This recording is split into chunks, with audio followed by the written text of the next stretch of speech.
paaralan, hindi lang aralin ang dinadala ng bawat estudyante. Kasama rin dito ang mga pangarap, takot at pagsubok sa buhay. May mga sandaling kahit napapaligiran ng kaklase, pakiramdam mo ay nag-iisa ka pa rin.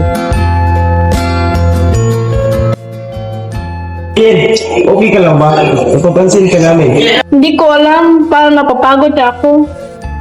Ang pagmamahal sa buhay ay nagsisimula sa simpleng pag-alala sa kapwa. Siguro mahalaga pa rin pala ako. Meron at mahalaga ka sa amin. Sa paaralan, natuto tayong magtulungan dahil mas magaan ang buhay kapag may kasama.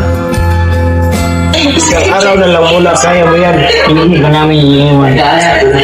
Ang pagmamahal sa buhay ay paggalang sa sarili at pagtanggap na ikaw ay mahalaga.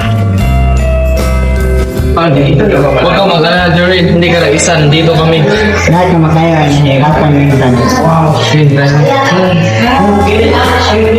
Ang buhay ay hindi tungkol sa pagiging perpekto, kundi sa pagpiling magpatuloy araw-araw. Pahalagahan ang buhay.